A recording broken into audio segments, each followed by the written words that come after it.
bienvenidos a esta tercera clase. Vamos a dar inicio puntualmente, así no nos vamos de horario. Vamos a hacer la oración y luego el profesor Andrés Batistella nos va a hacer el resumen de la clase anterior. En el nombre del Padre, del Hijo y del Espíritu Santo. Amén. Nuestro auxilio está en el nombre del Señor. Dios te salve María, llena eres de gracia, el Señor es contigo. Bendita tú eres entre todas las mujeres y bendito es el fruto de tu vientre, Jesús. Santa María, Madre de Dios, ruega por nosotros pecadores, ahora y en la hora de nuestra muerte. Amén. Nuestra Señora del Santísimo Rosario de Fátima, Ruega por nosotros. Santo Domingo, Ruega por nosotros. Santo Tomás de Aquino, Ruega por nosotros. Santa Catalina de Siena, Ruega por nosotros. Padre, del Hijo y del Espíritu Santo. El resumen del miércoles pasado lo dividí en dos. Primero lo que quedó o lo que faltaba de la definición de filosofía. Entonces, según Aristóteles y que retoma Santo Tomás, la filosofía es el conocimiento de todas las cosas por sus causas primeras o razones últimas. Acá Santo Tomás lo que le añade es mediante la razón natural, mediante la luz de la razón natural, bien, para distinguirla de la luz de la gloria divina, que es la fe. Bien. Cuando hablamos de causa primera, obviamente eso nos va a llevar a remontarnos hasta la causa primera, que es Dios. Esto ya lo decía los griegos, ¿no? La causa primera, el motorismo en todo caso, ya vamos a ir viendo, ¿no? Dios, el fundamento de todo lo que existe, de todo lo creado. Bien, y quedaba que era muy importante que el punto de partida de la filosofía, o mejor dicho, el punto de partida del acto filosófico, es la admiración.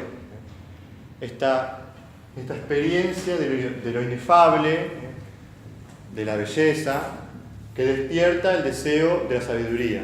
Ya hemos visto que ese deseo está implícito en todo hombre, pero está como dormido. Bueno, la admiración, esta experiencia de lo inefable, lo despierta y motiva el acto filosófico. Y que tiene que ver con la contemplación.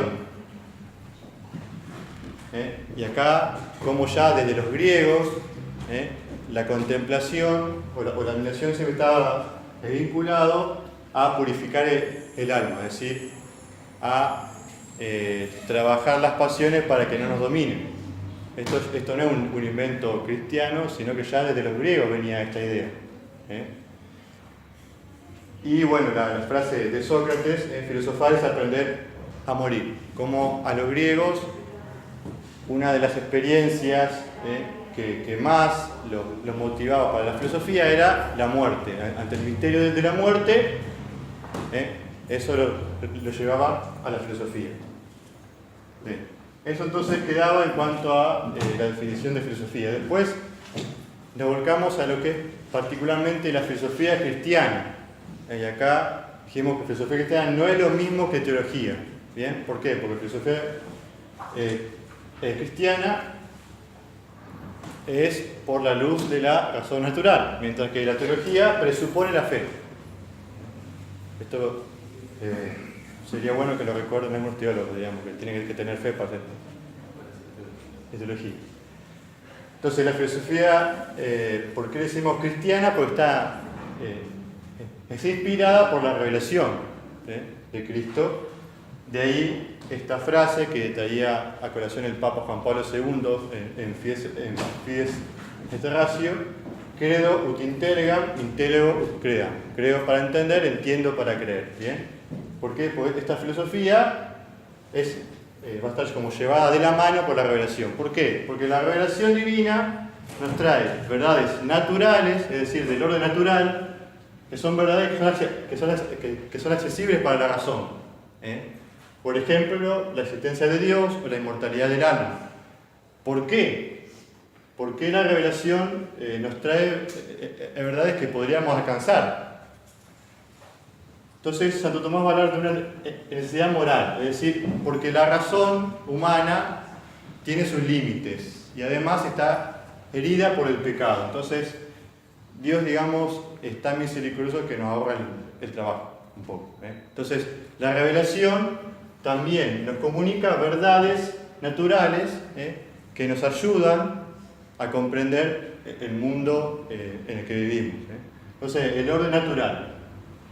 La revelación también trae verdades sobrenaturales, son los misterios divinos que de ninguna manera el hombre hubiera alcanzado por su sola razón.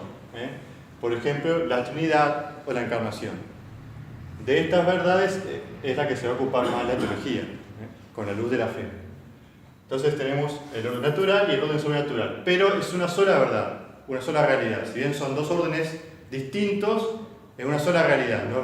Es que son dos realidades como separadas, que podemos tomar una sin tener en cuenta la otra. Por eso la filosofía cristiana, si bien se aboca a las verdades naturales, al orden natural, no desconoce la existencia del orden sobrenatural. Entonces mantiene esta vinculación, sin la cual se cae todo abajo. Bueno, básicamente eso era el resumen del miércoles pasado. Gracias. Bueno, seguramente Andrés también va a pasarlo por el grupo. Esto Sí. te estoy comprometiendo de antemano, pero la idea es que vaya quedando. La clase de hoy ya cierra un poco la vinculación que existen entre la definición de filosofía y la filosofía cristiana, y justamente intenta demostrar la relación de paridad que existe entre la fe y la razón. Es decir, la fe y la razón suponen una relación de reciprocidad. La una sin la otra no pueden desarrollarse. Hay una frase de Chesterton muy, muy conocida y muy valiosa, que dice algo así como: cuando entro a una iglesia me quito el sombrero pero no la cabeza. Nosotros vamos a tratar de profundizar un poco, meditar un poco en torno a esta idea fuerte que da este autor inglés. Dicho sea de paso, recomiendo mucho la lectura de Chesterton, sobre todo en lo que tiene de intuitivo en esto de redescubrir la profundidad de la razón ante el misterio. Para hablar de la relación entre fe y razón y de su armonía hay que definir también qué es la fe. Es una cosa que quedó un poquito pendiente tal vez. Y la fe, según el magisterio de la Iglesia, según Santo Tomás de Aquino, y está perfectamente desarrollado en el Catecismo de la Iglesia Católica, se entiende como un asentimiento.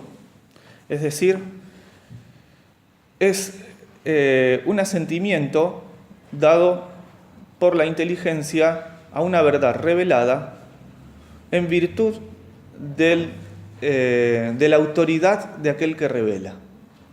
Aquel que revela es Dios.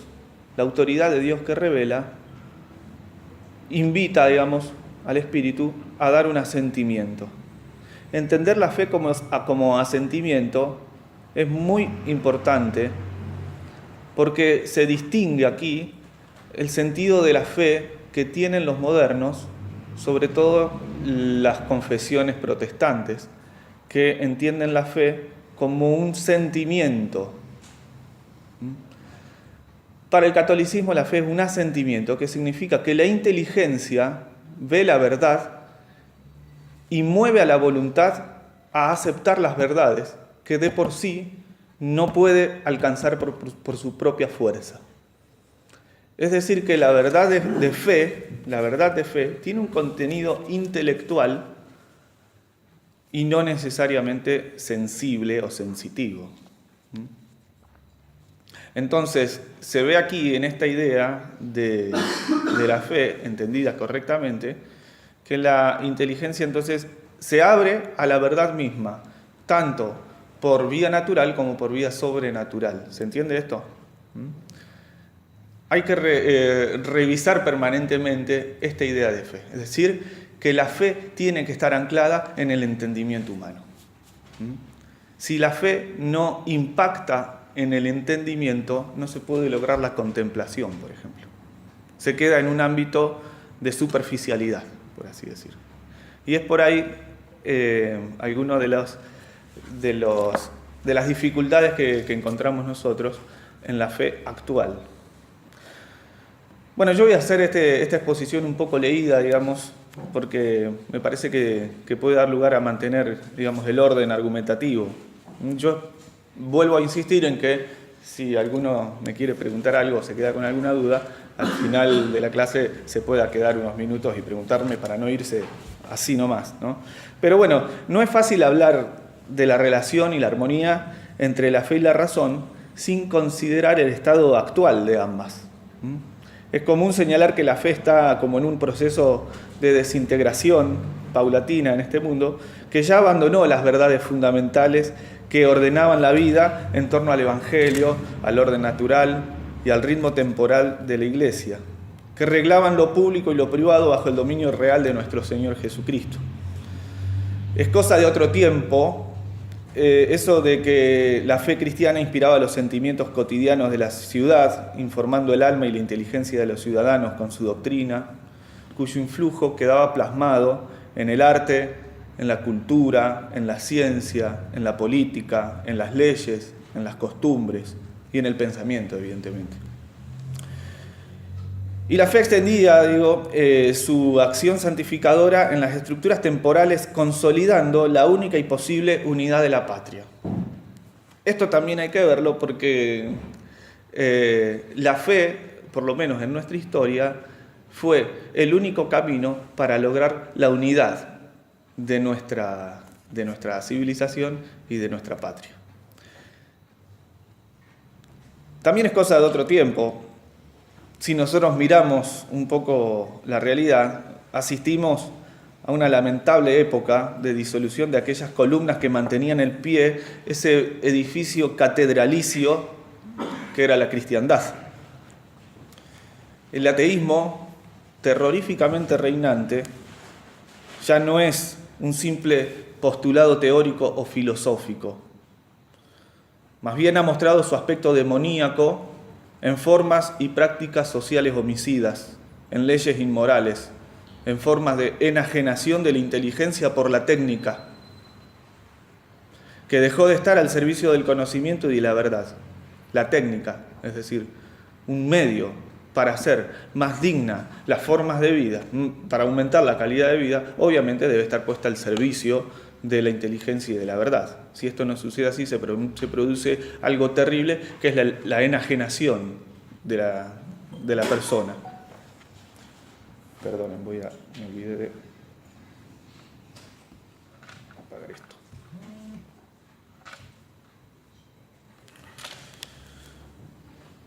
¿Se entiende esto hasta este momento? Este ateísmo está encriptado, en estructuras estamentales criminosas. La explotación del hombre por el hombre, y para seguir lamentándonos todo esto en un mundo donde el materialismo se dirigió, el materialismo, fue como la plataforma sobre la cual está sustentada la moral actualmente. Nosotros somos hijos de un mundo en donde la moral es puramente materialista. Así está, ¿no es cierto? Así se vino sobre nosotros el reino del individualismo, ¿no? La competitividad. En fin, ¿para qué vamos a describir, no? Pero es necesario mirar un poco los hechos actuales. Estos hechos difíciles demuestran la decadencia de la ciudad cristiana. Y la fe arrastra consigo la decadencia.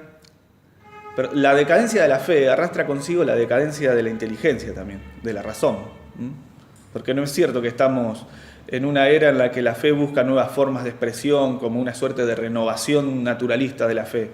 La única manera de renovar la fe es devolviéndola a su fuente sobrenatural, que está en la Sagrada Escritura, en la tradición y en el magisterio de la Iglesia. La evidencia muestra que la corrupción de una acarrea la corrupción de la otra, porque una y otra se corresponden. Esto lo digo yo porque nosotros no podemos suponer que existiendo una fuerte deficiencia en la fe, va a existir como una especie de apogeo en la racionalidad humana. No, en realidad, la decadencia de la fe implica también la decadencia de la razón. Este es un poco el panorama al que nosotros estamos asistiendo. Yo no quiero ser, digamos, negativo en todo esto. Evidentemente hay elementos positivos en la religiosidad actual. Evidentemente la religiosidad tiene todavía fuerza necesaria para seguir subsistiendo. Lo que digo es que las condiciones actuales han formado estructuras de pecado y de corrupción que imposibilitan el desarrollo de ambas, tanto de la fe como de la razón. El origen sobrenatural o teológico de esta corrupción es el pecado, no hay otro. Para mencionar el origen sobrenatural, ¿no? El pecado está en el origen de esta corrupción. Y en el orden natural o filosófico está en el error. Es decir, el pecado en el orden sobrenatural, el error en el orden natural, llevan a la corrupción de ambas. Por eso la Iglesia siempre combatió las herejías, porque considera que el error es más peligroso que el mismo pecado. Esta idea está en San Agustín y la menciona particularmente el padre Castellani en un párrafo que yo traigo a colación, que dice: el error es el peor mal del hombre. Todo pecado es un error. Así lo enseñó Sócrates, lo cual es exacto en cierto sentido, en el sentido de que todo delito depende de algún modo y últimamente en un error. Así pudo decir San Agustín que el error es el mayor mal del hombre, porque de todo error brotan numerosos pecados. Pongamos un ejemplo de la gravedad de este mal. La gente ordinariamente no lo ve. Ve el mal del pecado, no ve el mal del error. Hasta ahí el padre Castellani. Fíjense ustedes que estos postulados son de una fuerza intelectual muy fuerte, digamos. Ya en el mismo reflexionar acerca de todo esto, se ve la correspondencia que existe entre la fe y la razón. Y sobre todo esto que yo digo al principio, de que la fe no es un mero sentimiento. Es decir, yo no puedo vivir plenamente el misterio, la religiosidad, digamos, las virtudes teologales, no puedo vivir los sacramentos si mi inteligencia está dividida o se dirige hacia otras, hacia verdades, hacia falsas concepciones. Sin embargo, es muy corriente por ahí notar esto, ¿no? En personas que adhieren con un acto de fe curioso a las verdades del credo, pero doctrinalmente enseñan falsedades, digamos. Entonces, lo primero que hay que hacer es corregir este planteo. Bien, sin dudas que el arquetipo de doctor católico que logró unir en una sola doctrina la más elevada ciencia filosófica con las verdades teológicas reveladas por Dios mismo fue el angélico Santo Tomás de Aquino. Le debemos especialmente a él la arquitectónica tarea de haber hecho la síntesis más exhaustiva y minuciosa entre la fe y la razón, y al haber sentado el basamento definitivo del método teológico y filosófico. A partir de Santo Tomás, la ciencia teológica estará cimentada sobre la regla de oro de la correspondencia entre la fe y la razón, que se forjó en una frase emblemática latina que valdría escribirla. ¿Vos querés escribirla, Andrés? Fides querens intellectum, la fe que busca la inteligencia. Muy valiosa esta. El método especulativo por excelencia del pensamiento cristiano. Fides querens intellectum. Y un correlativo que es, ya lo hemos mencionado, filosofía ancilia teología. Filosofía sierva de la teología. En el año 1878 el Papa León XIII promulgó la carta encíclica Aeterni Patris, en donde reivindicaba el pensamiento tomista y señalaba la necesidad de que las escuelas católicas, especialmente los seminarios, las academias de formación católica, incorporen el pensamiento y la obra de Santo Tomás de Aquino como modelo y arquetipo de pensador cristiano. Así lo decía en estos párrafos que yo seleccioné de esta encíclica: entre los doctores escolásticos brilla grandemente Santo Tomás de Aquino, príncipe y maestro de todos, el cual, como advierte Cayetano, por haber venerado en gran manera a los antiguos doctores sagrados, obtuvo de algún modo la inteligencia de todos. Esto que yo he dicho anteriormente alguna vez, en Santo Tomás está contenida toda la sabiduría cristiana que él mismo asume y sintetiza en una sola doctrina. Sigue la cita: no hay parte de la filosofía que no haya tratado alguna vez, que no haya tratado aguda y a la vez sólidamente de las leyes del raciocinio, de Dios, de las sustancias incorpóreas, del hombre, de otras cosas sensibles, de los actos humanos, de sus principios, del modo que no se echan de menos en él, ni la abundancia de cuestiones, ni la oportuna disposición de las partes, ni la firmeza de los principios o la robustez de los argumentos, ni la claridad y propiedad del lenguaje, ni cierta facilidad de explicar las cosas abstrusas. Ciertamente Santo Tomás de Aquino es un maestro en todos los sentidos de la palabra, y sus obras realmente lo demuestran. Ciertamente que hay que incentivarlos, tengo que incentivarlos a la lectura de Santo Tomás de Aquino. Sobre todo, bueno, para esto sirve el curso un poco para empezar a captar algunos conceptos que nos faciliten también el entendimiento de su obra. Pero dígase entonces que el método por excelencia es el de buscar la inteligencia de la fe. Bueno, un poquito más de la encíclica Aeterni Patris. El doctor Angélico indagó las cuestiones filosóficas en las razones y principios de las cosas, los que se extienden muy lentamente y encierran como en su seno las semillas de casi infinitas verdades que habían de abrirse con fruto abundantísimo por los maestros posteriores. Hasta ahí la lectura de Aeterni Patris. Bueno, por lo mismo que dije antes, ¿no es cierto? No hay motivos para decir que tan excelente sabiduría haya sido elaborada por el genio unipersonal del Aquinate. El inmenso tesoro de la sabiduría cristiana se forjó a lo largo de los 13 siglos, de los 13 primeros siglos de la cristiandad, que van desde la encarnación de nuestro Señor hasta la decadencia de la escolástica. Este periodo, más que luminoso, significó el apogeo de nuestra civilización. Lejos de sostener el engaño miserable que dicen los falsos maestros de que la Edad Media era una época de oscurantismos. Hay que decir lo contrario.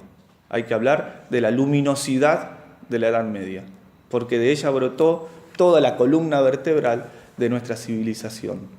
Como dije antes, plasmadas en costumbres, en leyes, en sentimientos, en expresiones religiosas.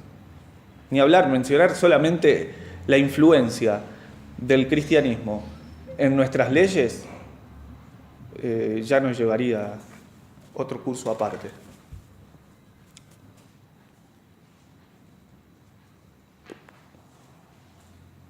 Hasta la decadencia de la escolástica, ¿no es cierto?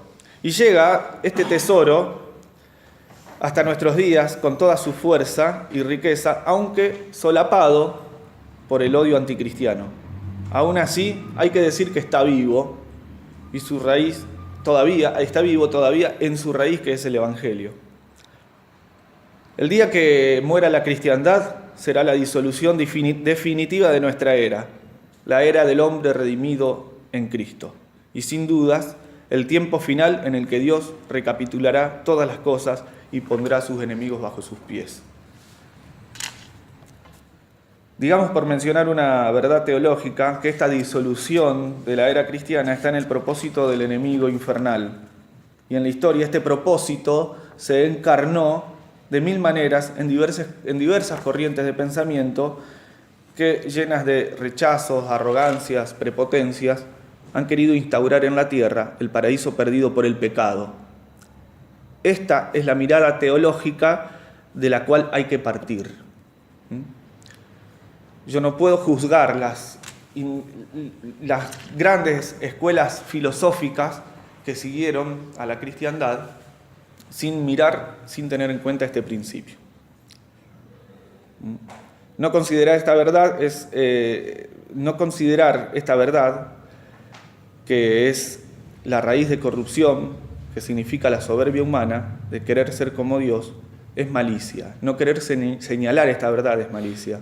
Y es también una tremenda ignorancia histórica en algo de toda evidencia, un principio fundamental para la racionalidad, a saber, que el hombre, alejado de Dios, se arruina directamente. Esto es palpable, no es un dato de fe, es un dato de toda evidencia. Nosotros, que somos hijos de este tiempo, estamos asistiendo a un espectáculo digno de contemplación, aunque por muchas razones queramos escapar y vivir en el siglo XIII, no podemos negar que somos también hijos de un tiempo privilegiado, el tiempo en el que la inmensa torre de Babel del libre pensamiento se desploma ante nuestros ojos. Somos testigos presenciales de la caída de este falluto ídolo moderno de la razón puesta con mayúsculas. A nosotros se nos endilga siempre de que por ser cristianos o por ser creyentes somos irracionales. Hay que decir que lejos de eso, nosotros admitimos que la razón no se agota en sí misma, sino que la verdad misma la supera. Entonces hay verdades que son de razón y hay verdades que son suprarracionales.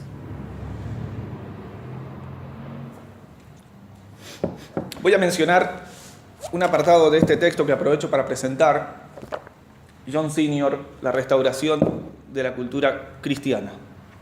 Un texto que no pueden dejar de leer. Digo solamente eso y voy a repasar algunos párrafos solamente. Dice Senior: la fecundidad de las ideas de Platón, de Aristóteles, de San Agustín o de Santo Tomás no se pueden manifestar si no es en el terreno de una imaginación saturada de fábulas, de cuentos de hadas, de historias y poemas, romances y aventuras. Grimm, Andersen, Stevenson, Dickens, Scott, Dumas y tantos otros buenos libros, la tradición occidental que asimiló todo lo mejor del mundo greco-romano, nos ha dado una cultura en la cual la fe se desarrolla sanamente.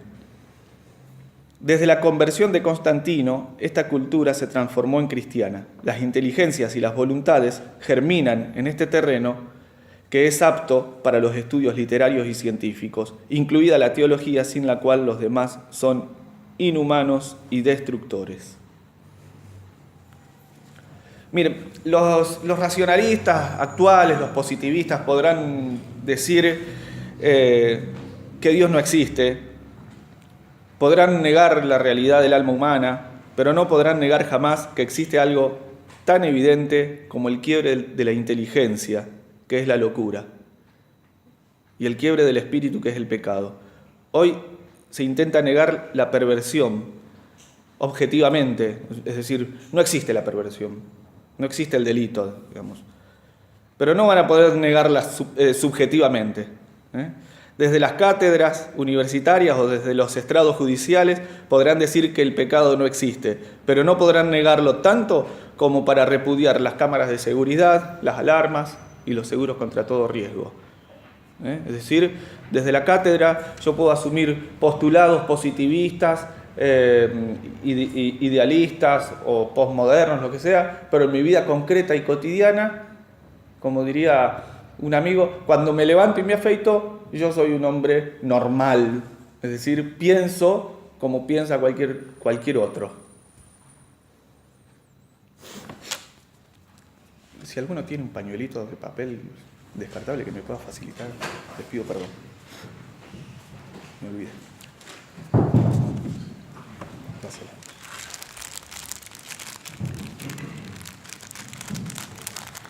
¿Se entiende hasta ahí, no? Si a ustedes les resulta medio complicado todo esto, lo podemos ir aclarando mejor.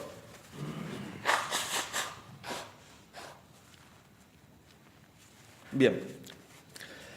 Decimos que la filosofía es la ciencia de los primeros principios. Y su método es el análisis racional de las verdades que se fundamentan en ellos. Ese es el método filosófico, el análisis racional. Hay que decir que la filosofía es una ciencia. Es decir, es un conocimiento válido, universalmente válido.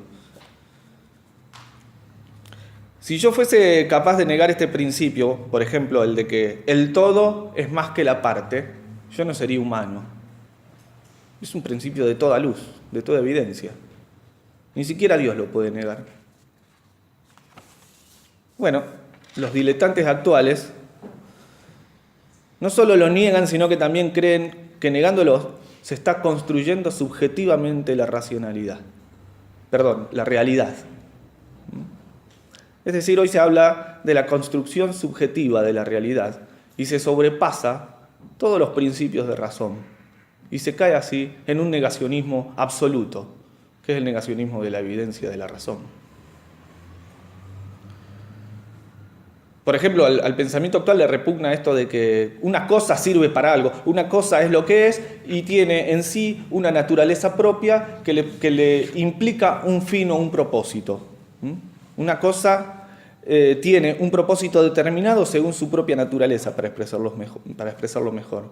Hoy esto se niega, no existe tal naturaleza en las cosas, no existe tal principio de finalidad en las cosas. Las cosas simplemente están ahí, dando vueltas, chocando entre sí, y es la subjetividad la que les da forma, color y determinación, nada más. Es la soberbia humana en su máxima expresión. Es este principio teológico que ocasionó el primer pecado, el querer ser como Dios. Miren, yo les voy a decir con un cuentito cómo razona un razonador actual, utilizando un poco esta idea de John Senior de reivindicar, por así decir, a los cuentos de hadas. Para los razonistas no hay lugar para cuentos de hadas. Todo tiene que ser racional, todo tiene que ser medido, métrico, totalmente justificable, si no, no tiene validez. Bueno, pero si tienen que explicar, por ejemplo, cómo se originó el universo y la vida sobre este mundo absurdo, dirán que un átomo primitivo colisionó misteriosamente con otro átomo primitivo y a partir de allí se produjo una interminable colisión de átomos impersonales hasta que, como por arte de magia, apareció una graciosa molécula de carbono que continuó chocando ciegamente hasta crear de la nada y por pura casualidad un sistema más complejo que tenía algo tan monótono y prosaico como la vida.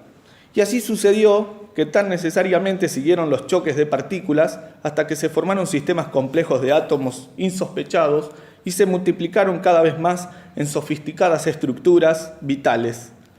Y este cuento sigue así hasta que apareció algo tan serio y complejo como un mono, y ese mismo mono, tonto e inmaduro, generó de su propia estructura biológica un tonto más avanzado, con colisiones atómicas complejísimas que dieron como resultado un mono personal, que era capaz de tener nombre propio y de dar nombre a todas las cosas que lo rodeaban. Y así, sin intervención de hadas madrinas ni de ninguna criatura fantasiosa o mitológica, el abombado siguió evolucionando hasta crear la filosofía, la ciencia, la cultura, la ley, la política y la religión. Y ahí la arruinó. Y empezó a volverse mono de vuelta. Y a involucionar, hasta enajenarse en instituciones opresoras como la Iglesia, y creó la Edad Media y la tiranía de los reyes y el feudalismo para dominar el mundo con el dogma y esclavizar a los monos que querían seguir evolucionando libremente con millones y millones de partículas que daban vueltas ciegamente por el mundo. Y así llegó este chimpancé avivado al siglo XX y dominó la tierra con la libertad, la igualdad y la fraternidad, desarrollando suficiente poder como para emanciparse del dogma de los mitos y de los cuentos de hadas y conquistar la nueva era del supermono que vivirá feliz interminablemente en un paraíso nunca perdido. Si usted a cualquier cientificista, incluso si es biólogo, usted le pregunta realmente en qué cree, la verdad que no le va a responder nada. No importa, en realidad el origen de todo esto, ¿a quién le importa? Eso es un problema de filósofos, de razonamientos oscuros. Pero si usted lo presiona y le pregunta realmente en qué cree, y va a terminar trayendo a colación esto, del choque de los átomos, que crearon algo tan inútil como la vida humana. No sé. Por eso dice John Senior, la superstición es algo que continúa teniendo vigencia, aunque nadie sabe bien por qué.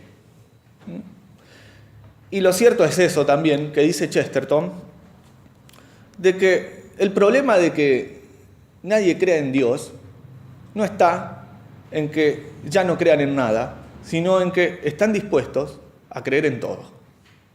Acá se ve en esta situación cómo la pérdida de la fe acarrea necesariamente la destrucción, la aniquilación de la racionalidad y la pérdida definitiva de la humanidad misma.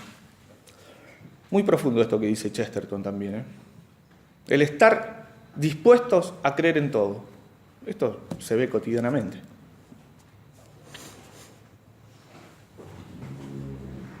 Valga, digamos, esta ironía del mono para representar la típica estructura cognitiva de los librepensadores de hoy, que no permiten que argumentes a favor de la existencia de Dios, de la eternidad del alma o del bien moral de los actos, no permiten que argumentes a favor de lo bueno, de lo bello, de lo verdadero, pero te imponen tiránica y violentamente, con amenazas y persecuciones, que enseñes que los monos se transformaron en hombres por puro azar y necesidad, y que tanto evolucionó la materia que ya incluso se liberó hasta de la opresión de la misma razón. Hoy en día se rechaza de plano hasta la misma racionalidad, y la ciencia actual lo demuestra claramente. Hoy en día existe una ciencia absolutamente despótica, que se sostiene por una especie de estructura de poder, donde la verdad científica se sustenta siempre y cuando no venga otra a desplanarla, a sacarla de su trono. Entonces ahí se forman estructuras de poder para que las teorías científicas tengan validez. A mí me parece que esto es la irracionalidad pura, el reino de la no razón. Así llegamos nosotros al siglo XXI. Somos testigos de algo que es digno de alquilar balcones para ver cómo la racionalidad misma, que una vez se convirtió en Dios, ahora demostró su insuficiencia alejada de la fe.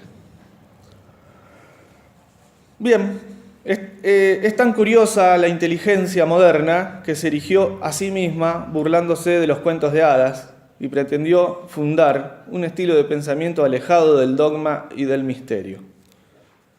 Así apareció en la historia, por ejemplo, el racionalismo, que rechazó el principio de autoridad y apoyó todo su método en el ingenuo postulado de que los sentidos son de suyo, por sí mismos, engañosos, y que la razón es de suyo y por sí mismo el fundamento último de la verdad y de la realidad.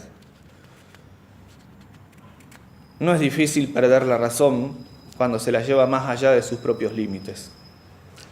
Aquí está de fondo, todo esto que yo digo, está de fondo Chesterton. En el libro, por ejemplo, Ortodoxia.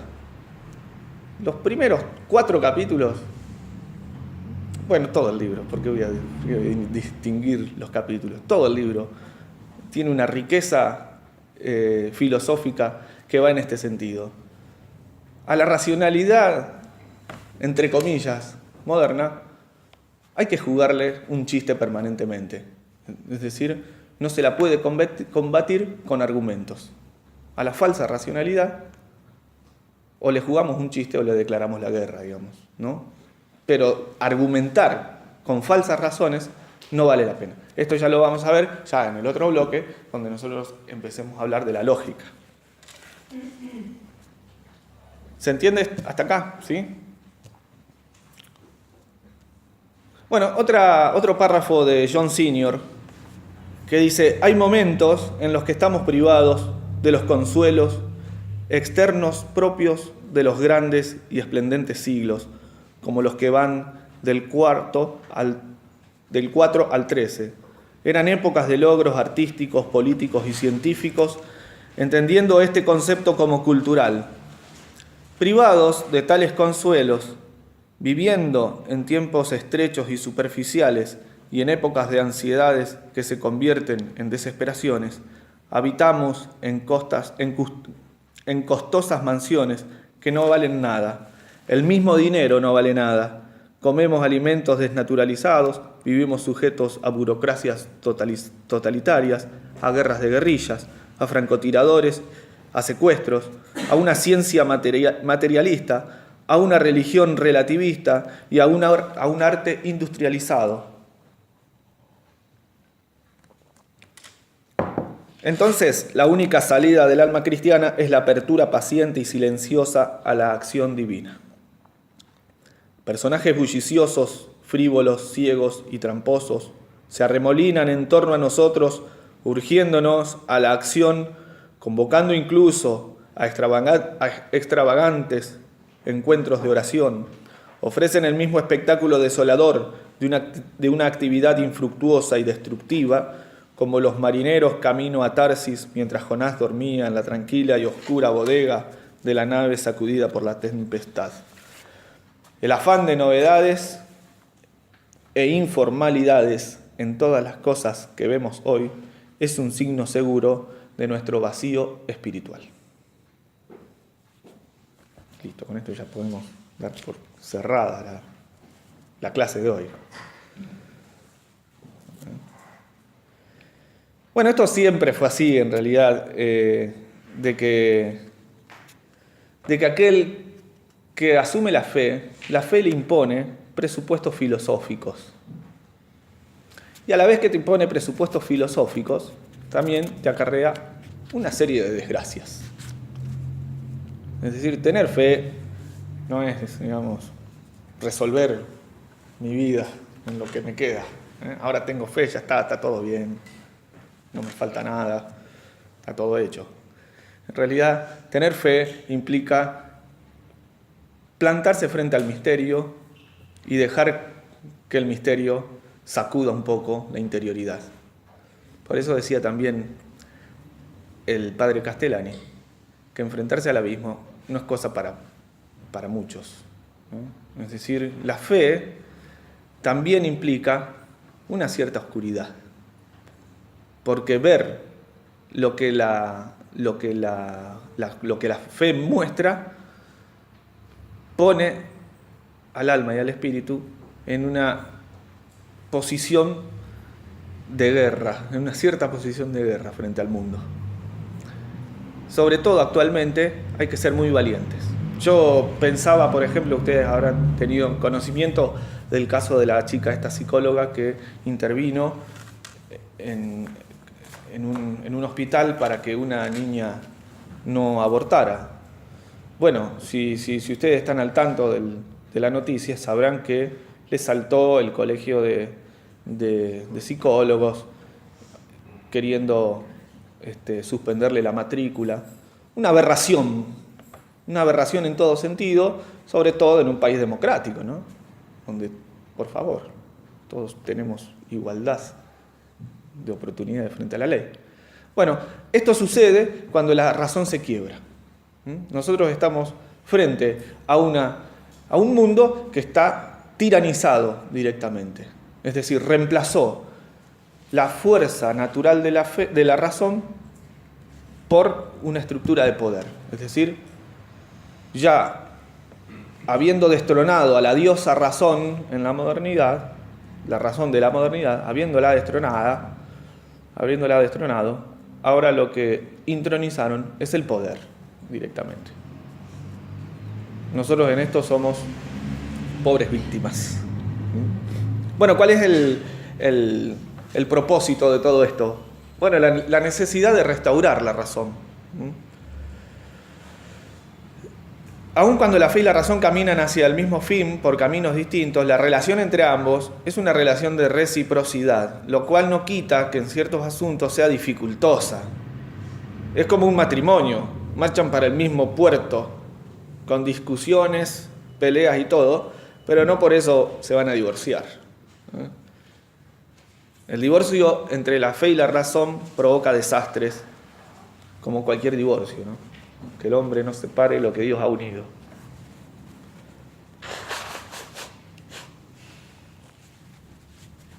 Yo les digo, sinceramente, restaurar la razón y la fe es tarea de la providencia divina. No está a nuestro alcance, me parece.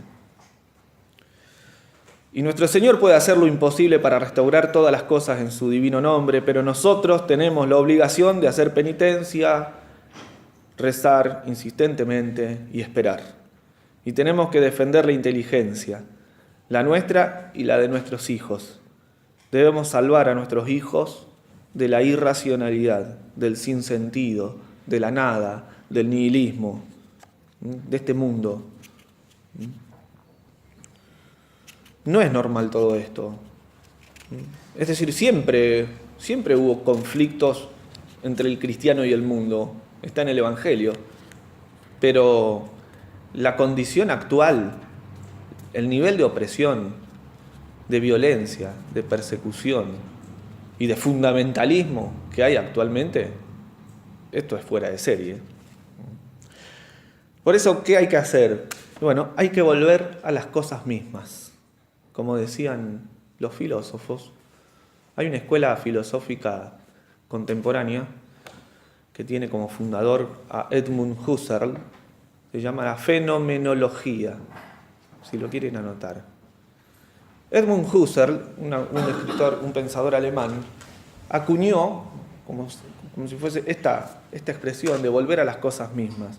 Pero quieren que les diga, Edmund Husserl, aun cuando su propósito era muy noble, quedó prendado de muchos errores modernos, sobre todo del idealismo. La fenomenología es un movimiento filosófico de mucho desarrollo actualmente, pero el problema está en que sus postulados están todavía muy aferrados a errores modernos como ser el idealismo. Es decir, Edmund Husserl propuso volver a las cosas mismas, pero en realidad lo que hizo es volver a las ideas mismas. Por eso yo digo, hay que volver a la realidad misma. Si nosotros tuviésemos la oportunidad de, ¿cómo se dice?, de reestructurar todo esto, de reconquistar el pensamiento, lo vamos a reconquistar volviendo a la realidad misma, a las cosas simples de la vida. La única vía para salvar la razón de su aniquilamiento es volver a las cosas mismas, y allí vamos a descubrir sin duda la profundidad de la fe. Regresar a la realidad. Este es el gran desafío. Toda la tesis de este texto está asentada en esta línea. La necesidad que tenemos los seres humanos, si es que queremos la restauración de la cultura católica, de volver a un estilo de vida que sea más humano.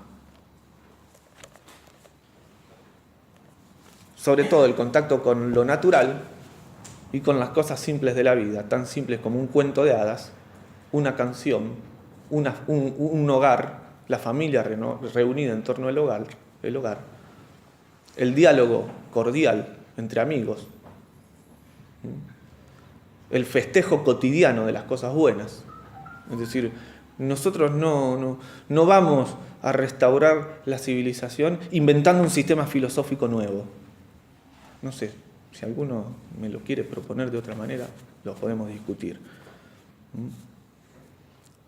Fíjense lo que dice Chesterton. De niño yo tenía una especie de asombro confiado al contemplar el manzano como un manzano. Estaba seguro de ello y también seguro de la sorpresa que me produciría. Tan seguro como que Dios creó las manzanas. Podían ser manzanas pequeñas como yo, pero eran también sólidas como yo.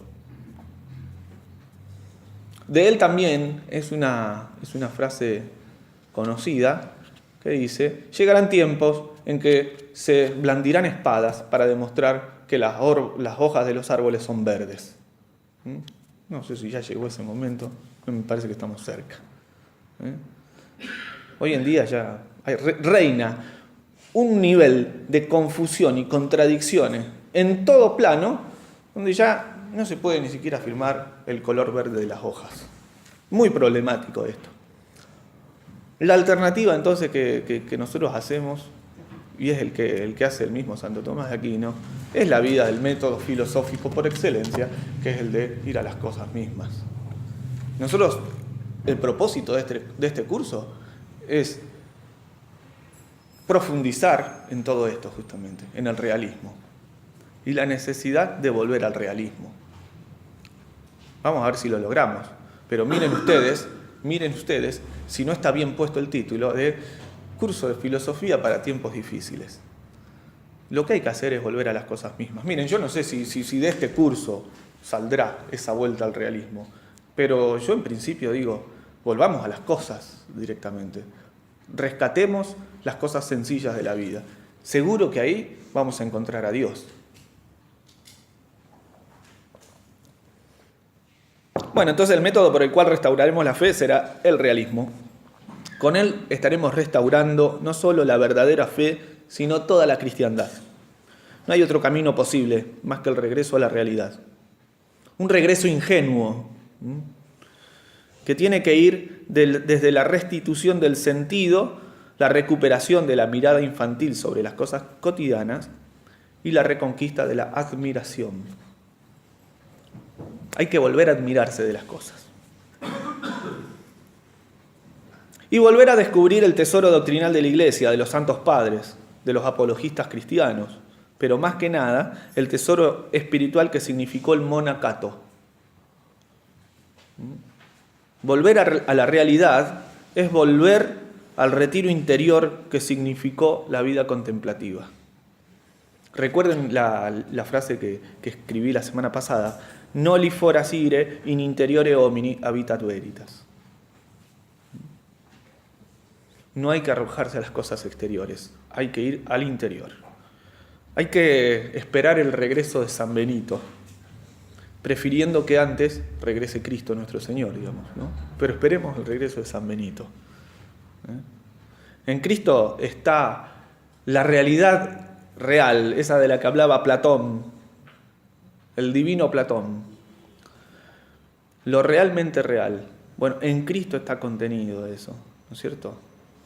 Es decir, Dios, cuando vuelva en su segunda venida, nos traerá a la inteligencia lo realmente real, lo que ni el ojo vio, ni el oído oyó, ni vino a la mente del hombre. Pero nosotros estamos obligados a volver a esa realidad superior, suprema y celeste que está participada en las cosas creadas. Recuperar el sentido de realidad.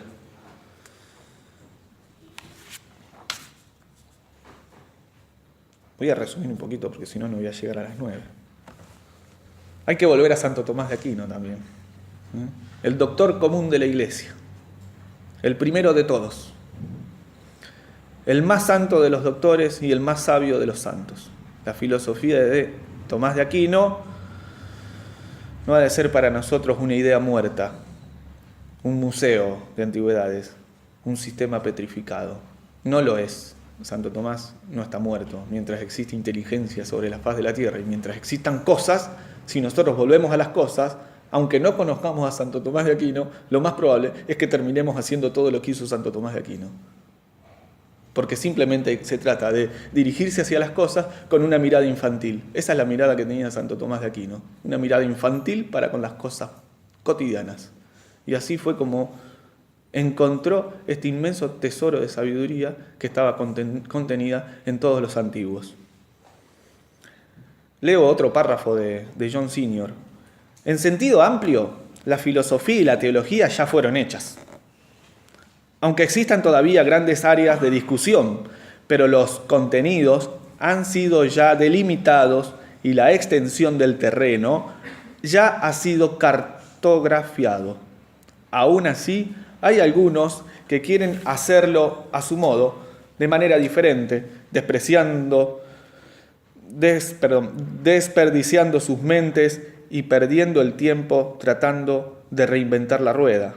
Quieren tener su propia filosofía y su propia teología, cuando lo único que puede ser hecho es hacer filosofía y teología por uno mismo, pero entendiendo la que ya se hizo.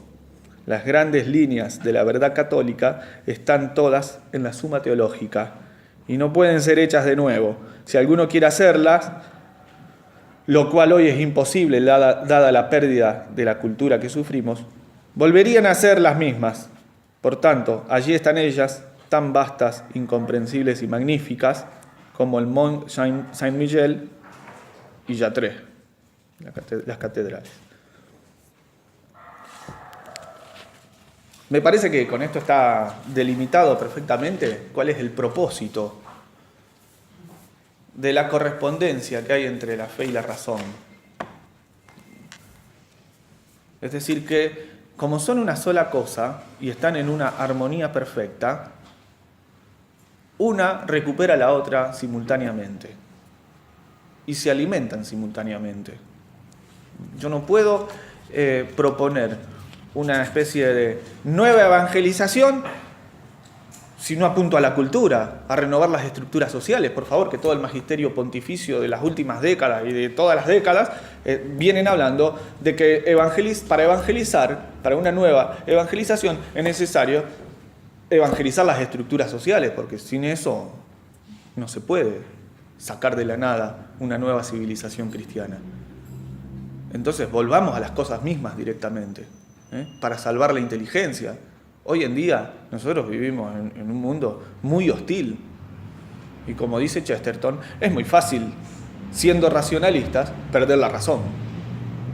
Como dice por ahí, los ajedrecistas pierden la razón, pero los poetas no. En el sentido de que volverse racionalista es volverse ese fino especulador, ese argumentativo minucioso y empedernido que quiere encontrar la última perla de novedad y se cruza en discusiones interminables y no ve la realidad concreta que tiene delante. Esto es muy, muy serio, digamos, ¿no? Termino con un párrafo de la Aeterni Patris. La Suma Teológica es la medida de toda la teología católica. Los católicos deben creer que Tomás de Aquino es el doctor común de la Iglesia, con el mismo grado de certeza con la que creen que es santo. Santo Tomás ocupa un lugar especial entre los teólogos. Perdón, la cita no es de la Aeterni Patris, es de John Senior. Santo Tomás ocupa un lugar especial entre los teólogos, análogo al que ocupa la Santísima Virgen entre los santos. Ocupa el medio entre el dogma y la opinión, lo que podríamos llamar hiperdoxia. Tal como María, por su hiperdulía, ocupa el medio entre la veneración y la adoración. Pero a diferencia de la Madre de Dios, Santo Tomás es teóricamente superable. Y la Iglesia nunca ha enseñado que cada sílaba de la Suma es de fide, como el credo. La Iglesia nunca desalentó el estudio de otros teólogos, ni siquiera de los herejes, ya que incluso en sus errores dejaron entrever algunas verdades que nunca habían sido vistas con claridad, si no hubiese sido por ellos. Queda claro entonces que el doctor común, de cuya doctrina se informa toda la vida de la Iglesia en sus dogmas y enseñanza, es todo lo que es materia de fe y asentimiento, en todo lo que es opinable, resplandece la enseñanza en él del doctor angélico. Otra pequeña frase de John Senior dice: Santo Tomás sigue siendo el doctor común de la Iglesia, pero no hay católicos comunes, dice John Senior. Es decir, la necesidad de volver a ser católicos comunes es dirigiéndonos a las cosas mismas y nada más. Y un verso de Hopkins que dice: y aunque las últimas luces desaparezcan en el oscuro este, La montaña se adivina en los bordes broceados del este, porque el Espíritu Santo está justo en el recodo, mundo del calor en su seno y de la luz de sus alas. Bueno, si alguno me quiere hacer alguna pregunta y quiere quedarse unos minutos más, no hay ningún problema. Pero bueno, espero que les haya servido. Nos mantenemos después en contacto, como siempre. Les agradezco. Con la bendición. Sí, perdón. El Señor esté con vosotros. La bendición de Dios Todopoderoso descienda sobre todos vosotros. En nombre del Padre, Hijo y Espíritu Santo. Amén.